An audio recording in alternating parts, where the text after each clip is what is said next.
Felony Martinez is my name. Problematic scandals are like my game. Welcome to a series of Unflavorable Events, a series in which I talk about events that have happened in my life that are, rather unflavorable. And also juxtaposing it, not about the edge challenge this time. I get to talk about whatever the fuck I want, so let's go. This is a very special episode because I get to talk about Pride Month. Yes, Gaga, yeah. No, literally, Gaga was actually in New York City Pride, and my gay ass was not there to witness it.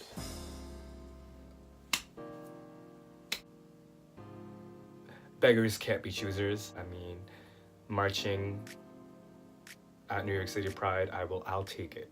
I'll take it for what it's worth. In the spirit of Pride Month being over, I'm here to talk about all of the shit that has happened in the last, month. Can we just talk about how my outfit kind of just goes with my wall? Lavender really is the color that's, following me throughout all of 2018. So for any of you that have been following me on my journey, you would know that I was the Entertainment Liaison for this year's Pride in the Park 2018. I have literally spent and trained and fought and prepared for all of 2018 for this day. Not gonna lie, not to go to great detail, and also not to be over dramatic, but to be both of those things. My career as a drag queen kind of was on the line. What I will say, last year was not very well received. I had to make Paloma Faith and pick up the pieces from where it was that I needed to pick up to help bring Fairfield County Pride 2018 to its knees. Oh, but Hazel, what does a fucking entertainment liaison do? Here's the thing. I worked with an amazing, beautiful human being named Caitlin.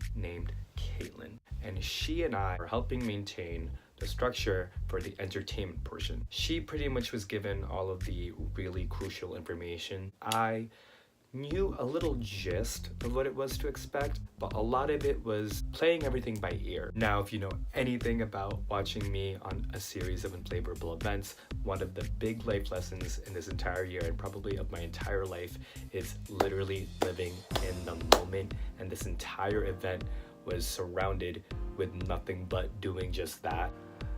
I guess I put that to work. Walking into the entire event, I was literally fine. I woke up, although minimal sleep, I had a lot of energy. I had a lot of spaghetti in my system, and I fully was wearing a crop top, and I probably should not have done that. Me and Caitlin are having a whole beautiful gay little time, going back and forth with each other, being wow, you are literally going to keep me sane throughout this experience, and her saying the same thing to me. It was just crazy because if anything, I felt as though that she was the one that was making me sane. She was able to, at the very least, have the immediate rapport with Executive Director Anthony. I, on the other hand, was coming from outside of the nonprofit organization. Everyone that is here in the middle of this event has either worked with Pride in the Park before, or very, very, very few have just started to do just that. I am one of the people that was new to this entire experience as a whole, but I'm also one of those people that didn't know anything about anything and was given one of the biggest tasks to do of probably the entire event. So that could fuck me up terribly. I'm not gonna lie, the entire time I was doing everything, one of the things that was running through my head, other than stress, how did I get so lucky with being able to do this job? Caitlin was the main person to run the whole structure of the thing. I was the mini point person. Caitlin and I had amazing rapport. What we did not have was an amazing structure to maintain said rapport. What do I mean by that? Here's what I mean. It's not also anything throwing shade against her. Honestly, she and I literally did the best we could with what it is we had. We literally walk in so confident about conquering the day, and then we realize the music that is sent to us, a good portion of it is not matching a lot of the artists that it's attached to. The music, not only did we not know who half of the music belonged to, we did not have all of the music in chronological order to the entire fucking event. So what did we have to do? I had to look through emails to narrow it down to the very last minute and help make everything happen literally on the spot. I had an hour to do this. You know me. I ran away from everybody and hid incognito to make sure that I got this job done, which was a very simple task to do. Bitch, this was it. The Michael Jackson tour. Remember when I told you guys that I wasn't the only queen in Connecticut that has ever run an entire Pride event with entertainment? The other queen, her name is Kiki Lucia. She came up to me and gave me a very, very sound piece of advice. No matter what it is you do, something's gonna go wrong.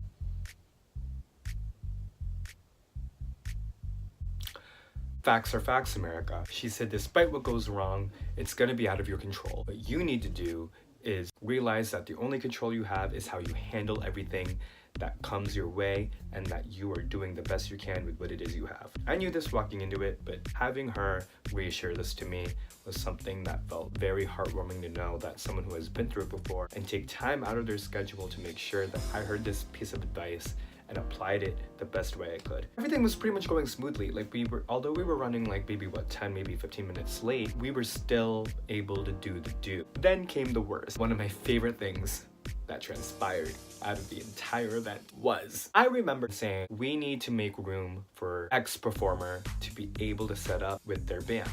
One of the queens who's hosting right now, we need them to help kill time for the people that are doing setup to make way for the next performer. I guess we got lost in translation because I guess the performer only heard kill time. So what did she end up doing? Homegirl did just that without being communicated the proper information. There's no one to blame in the situation other than like poor English. I shouldn't be talking. English wasn't even my first language. I can't even speak it right, but that's not the point. There's a whole thing happening on stage that was not planned, and I literally remember both the setup guy and the DJ look back at me, and me look back at the two. I looked straight into the stage. I literally blacked out, and I remember saying something along the lines of, what the fuck are they doing?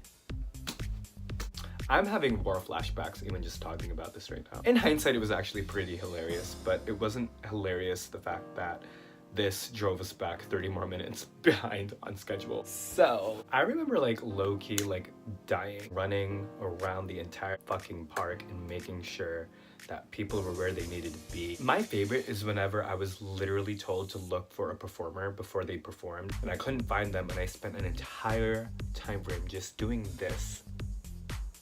And a lot of the people that are my friends, or a lot of the people that go to Troop 429 every Thursday, the Wii viewers, a lot of them just looking at me being like, I was more of a show to them than anyone that was on stage.